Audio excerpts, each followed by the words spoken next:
talagang naniniwala ka na may kinalaman ako sa nangyari sa Joel na yon, hindi ka ba natatakot na baka may gawin din ako sa'yo?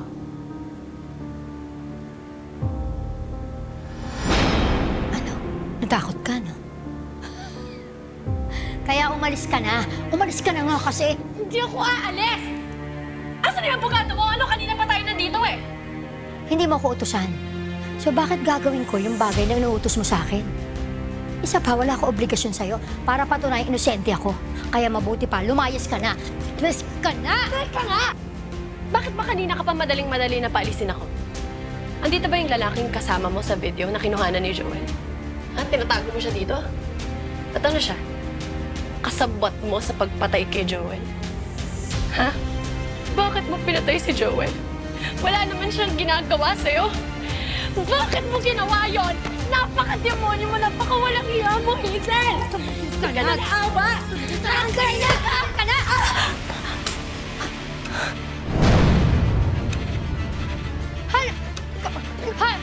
Ano ba bang ginagawa? Alas ka na nga dito. Hindi naman ng trespassing. Kung tutuusin, kayo maraming atraso sa akin. Naintindihan mo? Iniwan ako ni Manuel dahil sa inyo. Pinatay niyo si Jessica. Pagkatapos ang kapal ng mukha mo, ikaw pa susugod-sugod dito. Ikaw ang trespassing! Ikaw ang unang pumasok sa buhay namin dahil inagaw mo ang tatay ko. Inagaw mo ang pamilya na meron ako.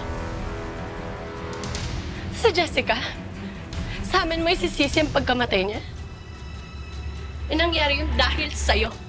Dahil sa kagagawan mo.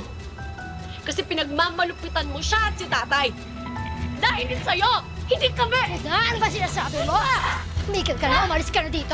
Umalis ka na dito. Sinabi na umalis ka na.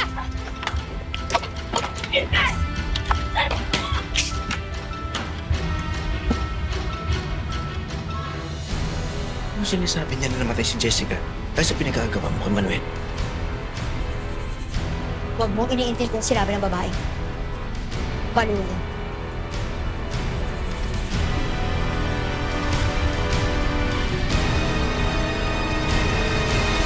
Ba't ka pumunta sa bahay ni Hazel?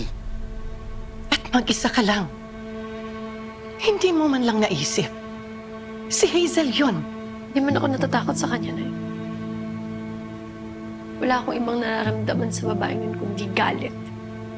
Lalo na ngayon. Anak, huwag ka nang babalik doon.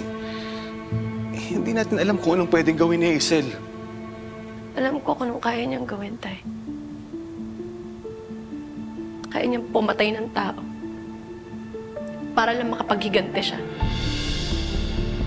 Tay, Nay, pinatay niya si Joel. Pinatay niya ang lalaking nagtiyaga sa akin. Ang lalaking mahal na mahal ako. Anak, hindi tayo sigurado dyan. Sigurado po ako. Matinong tao si Joel. Kilala naman natin siyang lahat eh. Hindi niya kaya saktan ng sarili niya. Hindi niya magagawa yun sa sarili niya. Na-ebidensya na lang po ang kulang ko. Pero hawak ko ang totoo. Alam kong pinatay ni Hazel si Joel.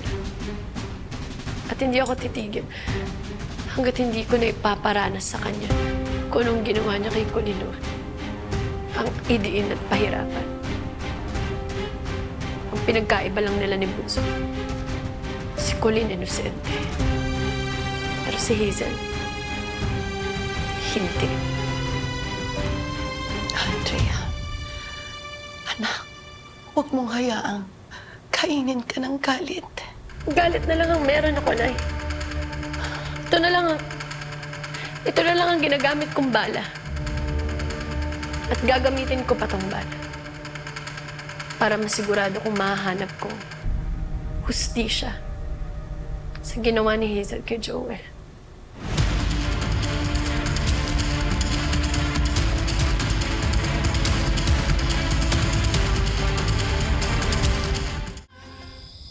Ma'am, pasensya na po. Ginabi ako, ha.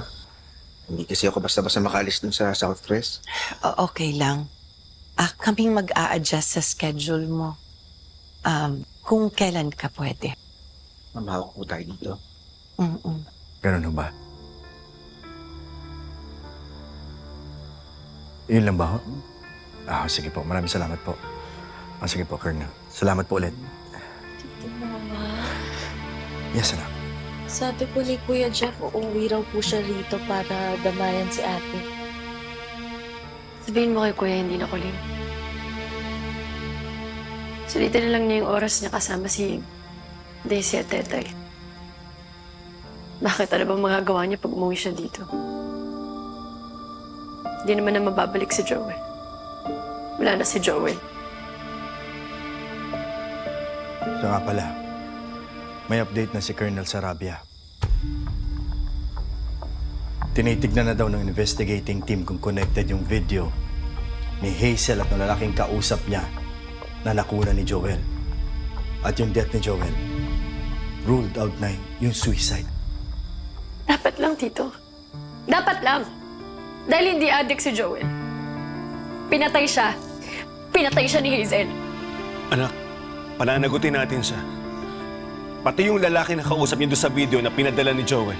Kung kasabwat nga siya. Sorry po. Sorry po, ma'am. Medyo napadin po ba? Okay lang.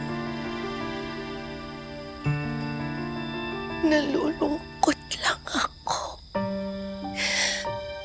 Dahil dalawang miyembro ng pamilya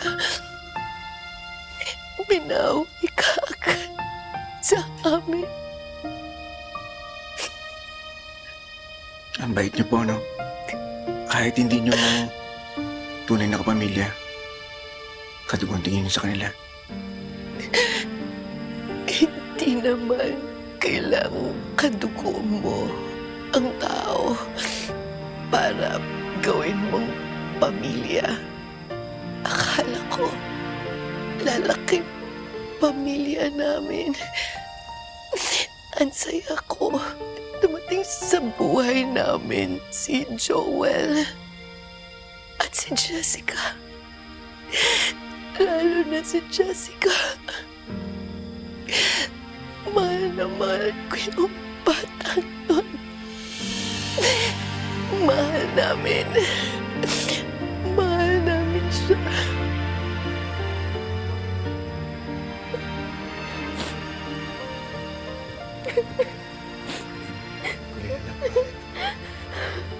Nakakagalit kasi, Tito.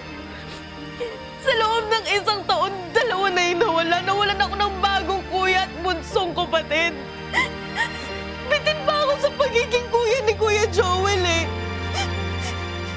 Si Jessica. Dahil si Jessica, hindi pa ako nagpapakaate sa kanya. Hindi ko pa nga siya nasuspoil.